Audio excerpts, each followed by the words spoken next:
So,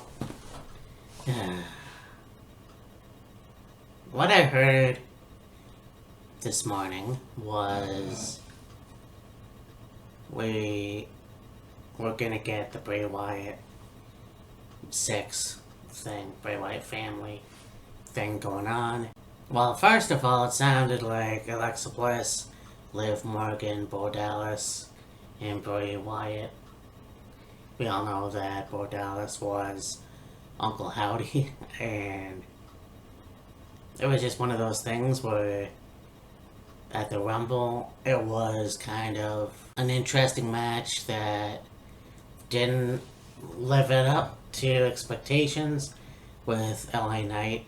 It was not a terrible match by any means, but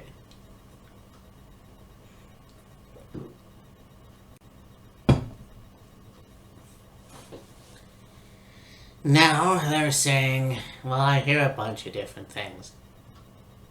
So, Bray Wyatt came back, obviously, and then that match happened, and then somehow Wyndham Rotunda got the rare sickness, or some kind of sickness, I still don't know what it is, and there were talks of having Mike Bennett, yes, Mike Bennett, as Sister Abigail, which I don't think that would have worked out too well, in my opinion.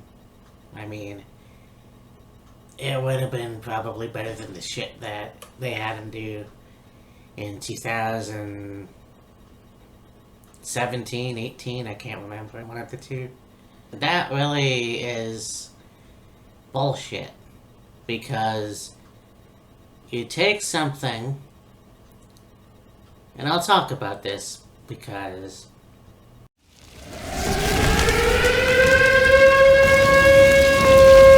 you were initially going to have Eric Young come back. It was told, and I know that Kyle and I talked about this, it was initially thought that Eric Young, who did sign another contract with WWE, which, not sure why, but whatever. And there were talks of having Sanity come back.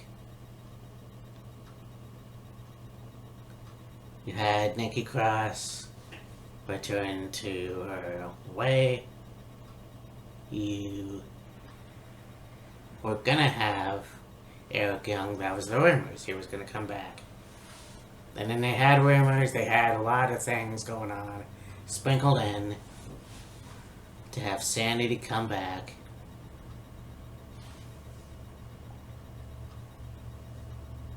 And now it's not happening. Right now, if you watched Slammiversary, you do know that Eric Young came back and joined Scott D'Amore for the match. A Team Canada reunion. Hey, that was cool.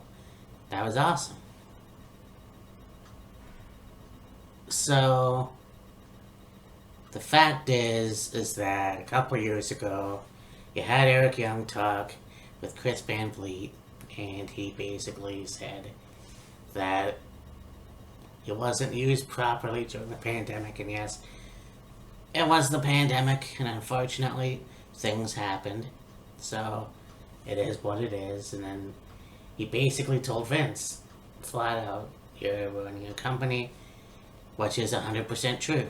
Then, Vince had the allegation, he left, and the company, for some fucking reason, came back together, and it was not only watchable, but it was something that I think a lot of people who were wrestling fans in a long time, well, not WWE fans in years, decided, hey, this product is actually really good.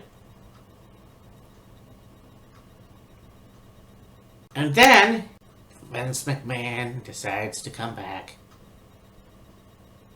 and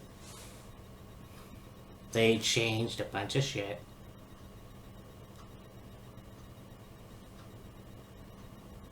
You know, like, the thing that really bothers me is that I said to myself, you wait.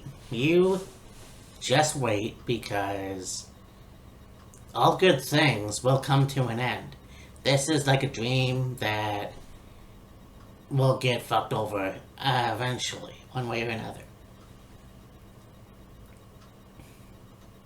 And that's exactly what happens. And here's the thing, because you look at all the talent, and yes, it could be worse. Honestly, it could be worse. In fact, I haven't watched all of Raw, but I saw Raw Talk, and I do have Raw on my PVR. I will watch it. It was actually a pretty good show. So, I honestly believe that Paul Levesque, Triple H, still has control. Somewhat. So, yeah, changes are being made, but I don't know if they're actually being followed through, because let's face it, Vince is an old fuck, and he left the company. And so, if it is Paul's, then he needs to be in the company. That's his company. So he's in charge. So there's that. So once again, watching Sean's View Entertainment, and there are talks of kind of an Impact invasion, maybe. And now, Impact wrestlers coming in. And I heard that too. Like, I heard that Magnus or Nicholas is coming to WWE. It's the first time I think we've actually seen him in WWE, if that's the case. I know that his wife has been a wrestler there, Mickie James, one of the best knockouts in Impact Wrestling, and showed up at the Royal Rumble last year as the Knockouts champion, which I thought was pretty cool. So, if that happens, nice. I mean, there's also the thought of Moose coming in, which could very well happen. There was a point where I thought he was in NXT for a cup of coffee. I will look up that again. Maybe I was in a different world at that point, but yeah. That would be fucking awesome. Because, look, you have Impact, and I'm once again saying this when we did our play-by-play. It seems like Impact has really, I guess, had a lot of respect for WWF, or WWE rather. And it's cool because I got a reference from the Trinity Prazzo match, and they talked about, well, first off, her mention of the WWE Women's Championship reign, and also the Queen, I guess, referencing Charlotte Flair. So, I'm sure there'll be other references. I don't watch Impact that much, and I should. But I think that's pretty cool. So if they do have some kind of invasion or wrestlers coming over there, I can't wait to see what they do. And I don't know, you've had Eric Young, you've had Bobby Roode, you've had EC3. You know, if you want to go Rockstar Spud or Drake Maverick, you know. So I mean, well, hell, Mike Bennett. Even though Mike Bennett's more of a Ring of Honor guy, he was there and they fucked him over. So the fact that he could have played Sister Abigail, who knows. But, that being said, that would be cool. It is unfortunate about the Wyatt family, and I'm hoping that they're wrong. I hope that he comes back. I hope the stable comes back at some capacity. I don't know. If it's not WWE, let it be something else. But I can smell Vince's fingerprints all over it somehow. But, anyways. Yeah, that's basically it. Like, I think that it's happened before. All these ideas, and nothing came of it. So, anyways. Talk to you later. Bye. So you know that them cutting WCW was a long time coming. But I think that there's this myth out there that Jamie Keller Gnarly. that's why he took pleasure in cutting WCW. I don't think that's the case at all. Because if you look at some of his earlier interviews, like